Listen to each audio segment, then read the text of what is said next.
Hi guys, thank you so much for clicking the video. So for today's vlog guys, yeah, let's talk more about different types of customers naman, no? Okay, bago daw kakakit. Galing trabaho guys, as usual, morning na, sitting around 8 o'clock. So meron kasi sa office na gusto ko lang din i-share na ano siya guys, he will be under suspension, no? Kasi namali siya sa kanyang ginawa. Nakabigay siya na detailed information na mali sa customer na, you know, yung parang to a point na nagsinungaling na lang siya para lang ba matapos yung conversation ng customer. Okay, so for today we'll talk about a pushy result oriented customers, no?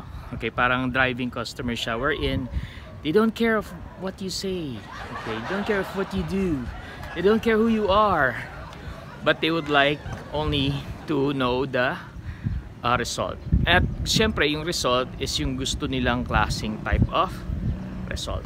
Okay, so how do we deal sa mga ganong klaseng customers guys? Okay, paano nga ba natin ma-subdue yung ganitong klaseng customer? At the same time, mabigyan natin sila ng magandang customer experience. Okay, so number one guys, throughout my experience, what I normally do to these pushy customers is I don't engage emotionally. Okay, because they'll appreciate it more guys kung hindi ka masyado emotional na you're praising them. Oh, I'm so sorry to hear that. Wala kang ganon, wala kang ganon. You have to make sure that you're picking up the pace with them. Like let's say kunyari matulin sila magsalita, no? No, I would like to know the answer. I would like to know the answer now. When will you send me the package? When will I receive it? Yan, mga ganyan yung mga tanong nila. Is it also a high-end device that you will send me because this one is not working? I would like to resolve it. I would like the answer is now. Ganon-ganon sila. So ikaw rin naman guys, dapat you have to be more. If you're already confident guys, then you have to be, sound more confident even so sa phone. Okay, dapat you have to be precise with your answer. Okay, now for example guys, sinabihan ka, will I get it tomorrow? Kunyari guys, hindi possible. Ito yung nangyari. Possible, hindi pala posible bukas kasi you cannot overnight a shipping right away because meron pa mga backlog. So the best thing to do sa pushy customers guys is you have to tell them frankly the answer. Okay, but at the same time bigyan mo siya ng empathy. Okay, iyan ang mga style dyan. For example, ganito, gusto niya makakuha yung package bukas, di ba? Darating pa sa next day pa. So you have to prepare yourself a good explanation why. Okay, so for example, sir, I would like to apologize, but as much as I would like to send it to you tomorrow, okay, I'm just gonna be honest with you, it will be arriving there on Friday, okay, due to the fact that we have a lot of backlogs in the warehouse.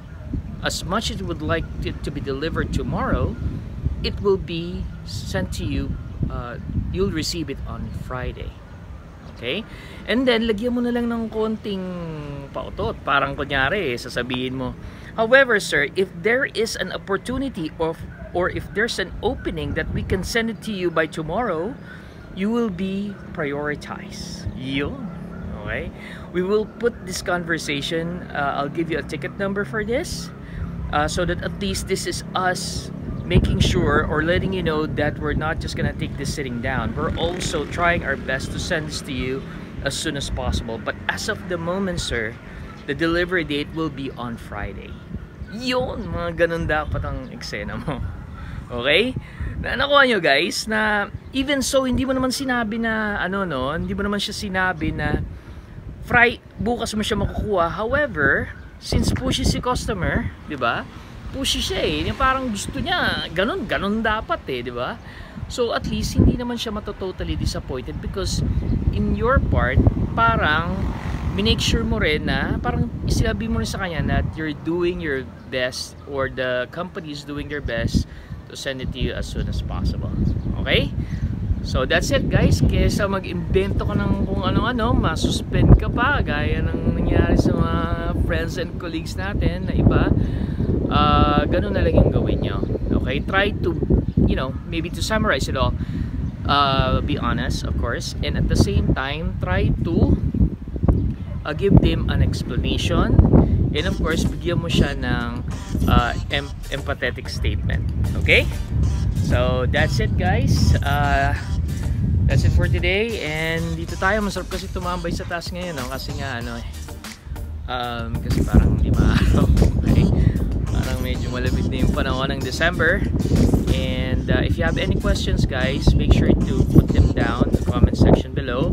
I'll try my very best to answer them. And again, thank you again guys for, you know, visiting the channel. Okay, sana nga makabigay naman ako ng konting kalaman sa inyo sa pagpapanood nyo. And that's it for now, and thank you so much for watching the vlog. Bye for now.